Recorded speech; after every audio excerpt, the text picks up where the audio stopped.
ये आप जो मरीम नवाज़ के बच्चे की पंजाब के अंदर रॉड के अंदर शादी हुई है, उसके ऊपर ख्वाजा आसिफ का एक पुराना बयान है, जो इन्होंने अरबों रुपया, करोड़ रुपया इस शादी के ऊपर स्पेंड किए।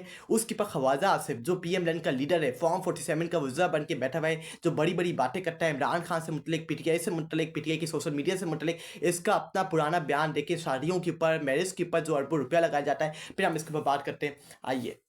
यहां पे सरमायादार अपनी शादियों के ऊपर 2-2 अरब रुपया खर्च करते हैं और ऐसे घराने करोड़ों में हैं जो 2 वक्त की रोटी नहीं खा सकते, जो दवाई नहीं ले सकते, अगर बीमार हो जाएं मौत का इंतजार करते हैं। जब इतना तफावत हो जाएगा एक मुल्क की आबादी के अंदर, तो वो मुल्क खुदा न खास्ता कायम नहीं रह सकता, उसकी इबादत को जाए खतरा हो जाए। ये आपने देख लिया, ये इसका पुराना बयान है कि शादियों के ऊपर जो अरबों रुपया स्पेंड किया जाता है। क्या ये पीएम ने जो मरीम नवाज ने अपने बच्चे की शादी करवाई, दूसरी, पहली नहीं दूसरी शादी है। पहला तो ये घर अपना नहीं बचा पाया, तलाक हो गई, डिवोर्स हो गई, और पता नहीं दूसरा घर भी बच पाएगा या नहीं बच पाएगा, ये अल्लाह ही बेहतर जानता है। हमें तो कुछ ही मालूम, हम लोगों के घरों के अंदर इंटरफेयर नहीं करता, और हमारी ये आदत नहीं है, हमारी ऐसी तरबियत नहीं है। लेकिन हम बोलेंगे जब पाकिस्तानी कौम का पैसा लग रहा होगा, ये चोरी हुआ पैसा, आपका चोरी हुआ पैसा, मेरा चोरी हुआ पैसा, ये अपने बच्चों की शादियों के ऊपर लगा रहे हैं, अपने बच्चों के ऊपर स्पेंड कर रहे हैं। ये गरीबों के ऊपर लगना चाहिए था, ये पाकिस्तान के नौजवानों के ऊपर लगना चाहिए था, ये मेरे जैसे नौजवान के ऊपर स्पेंड होना चाहिए था,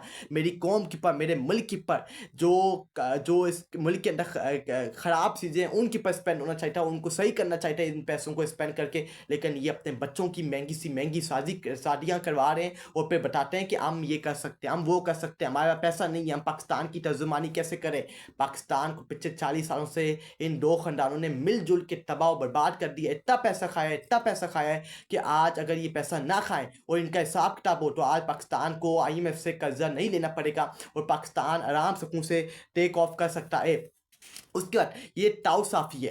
एक ताऊ साफ़ी इमरान खान की जब शादी हुई थी बुशरा बीबी के साथ, रियाम खान के साथ, उसके पर ये, और इद्दत केस जब इमरान खान के ऊपर घटिया थी इद्दत केस बना था, उसके पर ये जो स्टेटमेंट का टाउट है, ये क्या बात करता है। और अब जब मरीम नवाज़ के बच्चे की शादी और ये उसके पर ये क्या बात करता है, ये वीडियो क्लिप देखिए इस स्टेटमेंट के ताऊ साफ़ी की, फिर हम इसके ऊपर बात करते हैं।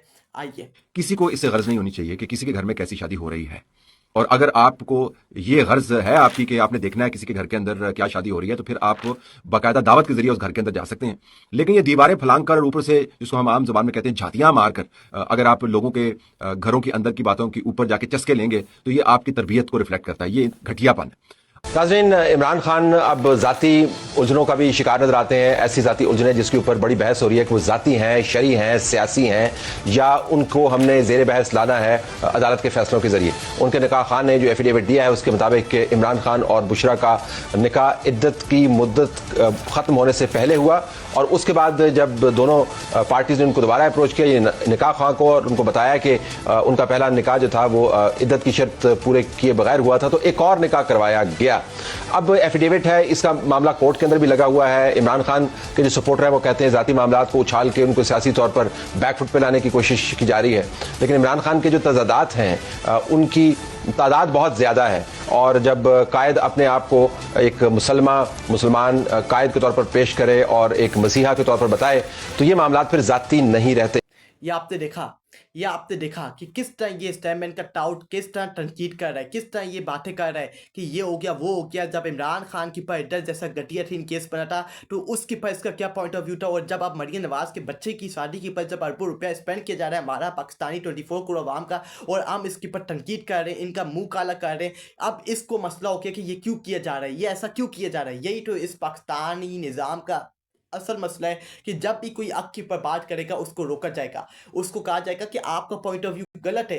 लेकिन जो गलत लोग इस मुल्क के अंदर गलत कर रहे हैं, यजीदियत बन कर रहे हैं, उनको जब हम गलत कहेंगे तो ये कहेंगे कि आप गलत बोल रहे हो, आप सही नहीं बोल रहे, आप यूटिया हो, आप बकवास कर रहे हो। लेकिन जब हम हक के ऊपर बात करेंगे, हम पीछे नहीं हटेंगे, हम आपको बेनकाब करेंगे। और इन स्टेटमेंट के टाउटों को पैसा मिलता है, इनको इम्तियाज़ वगैरह बांटे जाते हैं, इनको प्राउड मूवमेंट प्राउडमेंट फील किया जाता है, इनको अवार्ड वगैरह दिए जाते हैं कि आप बड़ा आला काम कर रहे हो, इनको सरों के ऊपर बिठाया जाता है। यही इस्टेटमेंट के टाउट अगर आज इमरान खान की हुकूमत आ जाए और अगर ऐसी इमरान खान हरकत करे, सारे ये इमरान खान के पीछे लग जाएंगे। इनका काम बनता था कि जब इमरान खान के ऊपर इद्दत जैसा घटिया तीन केस बना, मुकदमा बना, तो इनका काम बनता था कि ये बोलते कि हम इसके ऊपर प्रोग्राम नहीं करेंगे। हम ये दुनिया इस्लाम की तारीख के अंदर कभी भी किसी और मुल्क के अंदर भी दुनिया इस्लाम की तारीख में कभी भी ऐसा किसी का मुकदमा नहीं बना जो कि पाकिस्तान ने ये अवार्ड जीता है कि पाकिस्तान वो मुल्क है जिससे इधर जैसा घटिया तीन केस खोला और उसके ऊपर केस बनाया।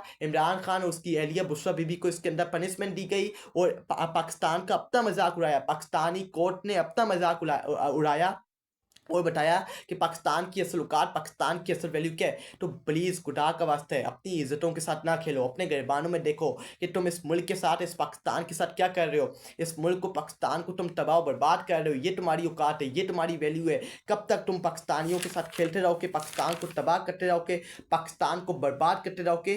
तुम्हारी असल औकात पूरी दुनिया के सामने खुल के सामने आ गई हो। तुम लोग यही डरते हो कि हमारी औकात पूरी दुनिया के सामने खुल के सामने क्यों आ गई है। आज जो गलत लोग इन गलत लोगों का साथ दे रहे हैं, कल उनका भी हिसाब किताब होगा और उस वक्त ये माफ़ी मांगेंगे, इनको भी माफ़ी नहीं मिलेगी। उस वक्त ये रोएंगे, तड़पेंगे, लेकिन इनकी मदद के लिए कोई भी नहीं आएगा। उसके बाद ये मरियम नवाज और जो इसकी सहेलियाँ पंजाब के ऊपर कब्जा करके बैठी हुई हैं फॉर्म 47 के ऊपर, आप ज़रा देखिए पाकिस्तानी कौम का पैसा कहाँ जा रहा है। पंजाब की कौम का जो पंजाब के ऊपर पैसा रखना चाहिए था, उनके पास स्पेंड होना चाहिए था, उनके लिए काम होने चाहिए थे, वो पैसा कहाँ स्पेंड हो रहा है। ज़रा ये वीडियो देखें फिर आपको मालूम होगा। आपकी आंखें दरअसल बंद है, आपकी आंखें खोलने के लिए काफ़ी है। ज़रा ये वीडियो क्लिप देखें फिर आपसे हम बात करते हैं। आइए।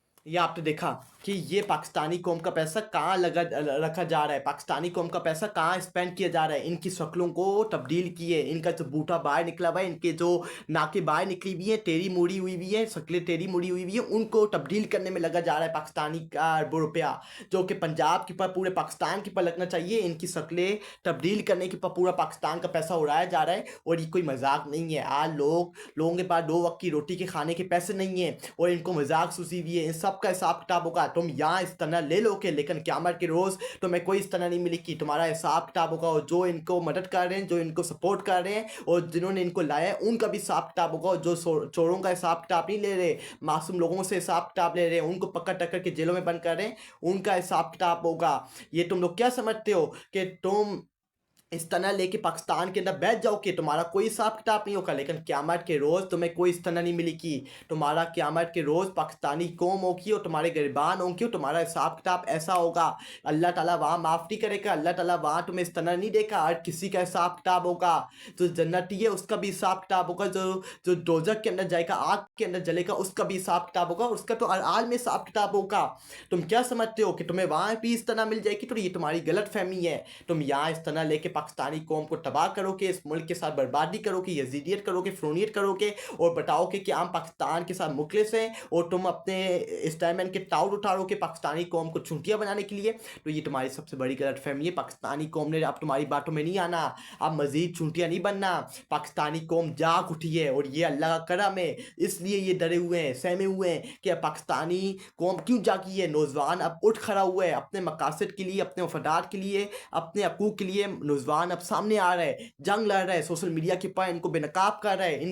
इनकी सवारें जो इन्होंने पहनी हुई थी कंप्लीट नहीं आधी, वो भी अब आधी उठार के नौजवान इनकी फेंक रहे हैं और इनको बता रहा है कि इनकी असल औकात, पूरी दुनिया को बता रहा है कि इनकी असल औकात, इनकी असल वैल्यू क्या है। और बताना लाजमी है क्योंकि ये मेरे मुल्क का पैसा है, ये मेरी गरीब आवाम का पैसा है, ये मेरी 25 करोड़ आवाम का पैसा है, ये इनके पर लगना चाहिए। लेकिन ये जो इनके बूटे टेढ़े हुए हुए हैं, जो इनकी शक्लें टेढ़ी हुई हुई हैं, जो इनके दांत पीले हुए हुए हैं, जो इनकी नाकें टेढ़ी हुई हुई है, उसके पर ये पैसा लगाया जा रहा है। पंजाब की आवाम या पाकिस्तान की कौम के पर पैसा नहीं लगाया जा रहा। आपने मरीम नवाज़ की भी शक्ल देखी, आपने मरीम औरंगज़ेब की भी शक्ल देखी, आपने मरीम नवाज़ की बेटी की भी शक्ल देखी कि कैसे पैसा उड़ाया जा रहा है। अरबों रुपया ये इसके ऊपर पैसा उड़ाया जा रहा है, अरबों रुपया इसके ऊपर पैसा लगाया जा रहा है। ये मजाक नहीं है, ये हमें चूंटियां बनाना चाहते हैं, ये हमें समझते हैं कि हमें कुछ नहीं पता और ये पाकिस्तानी कौम का पैसा लगाते रहेंगे, हम चुप बैठे रहेंगे। लेकिन ऐसा नहीं होगा, हम बोलेंगे, तुम्हें बेनकाब करेंगे, हम पूरी दुनिया को बताएंगे कि तुम चोर हो, तुम यजीद हो, तुम फ़िरौन हो, तुम पाकिस्तान की पर तुम्हें बिठाया गया है फॉर्म 47 की पर।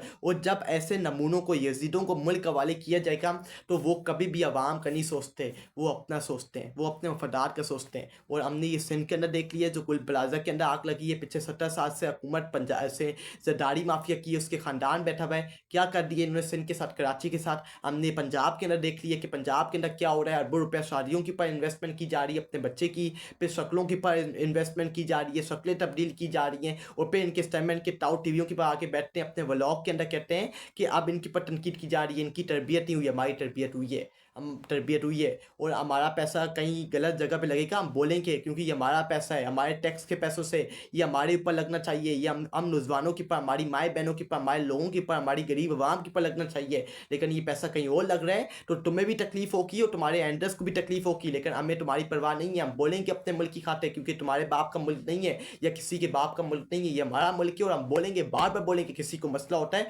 वो है, हमें उससे कोई परवाह नहीं है, हम बोलेंगे, क्योंकि this is our country and we will speak. हम हक के ऊपर बात करें कि हम कोई किसी के ख़ानदान की पर तनकीदी करें कि हमारी तरबियत ऐसी नहीं हुई, तुम्हारी हुई होगी। लेकिन हम बोलेंगे, जब हमारे मुल्क का पैसा लूटा जाएगा, जब हमारे मुल्क का पैसा कहीं गलत जगह पे इन्वेस्टमेंट किया जाएगा, जब यजीद या फ़िरौन कोई जुल्म और ज़बर करेगा, हम बोलेंगे, बेनकाब करेंगे, पूरी दुनिया को बताएंगे कि आपकी सलूकात, आपकी असल वैल्यू क्या है। तो ये था इनकी बेनकाब करना, इनकी शादी और जो दूसरी बातें की हैं। अब अपनी स्पीच को आखिरी की तरफ लेके जाते हैं, आइए।